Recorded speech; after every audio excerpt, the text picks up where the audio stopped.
ماہ شعبان کا مہینہ جاری ہے اور شعبان کے مہینے میں 15 شعبان کا روزہ بالخصوص رکھا جاتا ہے، تو کیا یہ سنت سے ثابت ہے؟ اس کی کیا احادیث کے اندر فضیلت ملتی ہے؟ یہ ارشاد فرماتے ہیں۔ شعبان المعظم کا مہینہ وہ مہینہ ہے کہ جس میں نبی پاک صلی اللہ تعالیٰ علیہ وآلہ وسلم رمضان المبارک کے بعد سب سے زیادہ روزے رکھا کرتے تھے۔ بعض میں یہ ہے کہ آپ اکثر روزے یعنی شعبان کے اکثر دنوں کے روزے رکھتے تھے یعنی بکثرت، اور بعض میں یہی کہ پورا شعبان ہی روزے رکھ لیا کرتے تھے۔ یہ مختلف روایات موجود ہیں۔ تو یوں شعبان المعظم کے مہینے کے اندر جو روزہ رکھنا ہے یہ تو احادیث صحیحہ سے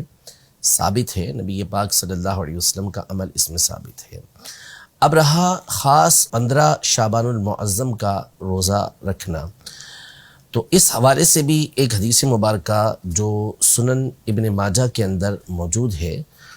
اور اس میں باقاعدہ نبی پاک صلی اللہ تعالیٰ علیہ وآلہ وسلم نے 15 شعبان المعظم کے حوالے سے یہ ارشاد فرمایا کہ جب 15 شعبان کی رات آئے جس کو ہم شب براءت کہتے ہیں، تو اس رات کے بارے میں فرمایا کہ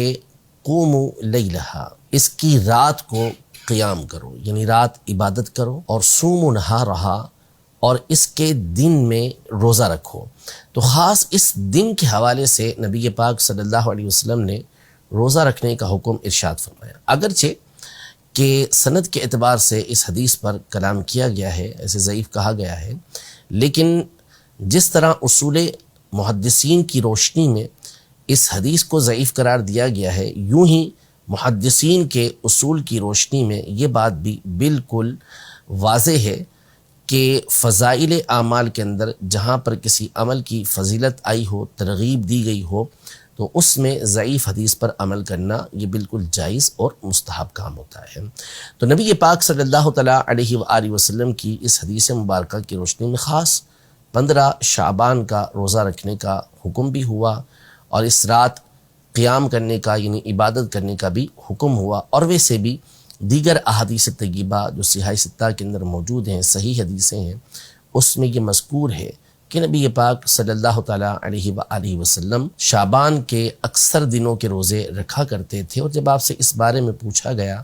کہ آپ اس مہینے کے روزے خاص طور پہ کیوں رکھتے ہیں، تو آپ علیہ الصلوۃ والسلام نے ارشاد فرمایا کہ اس مہینے میں اعمال اللہ کی بارگاہ کے اندر پیش کیے جاتے ہیں،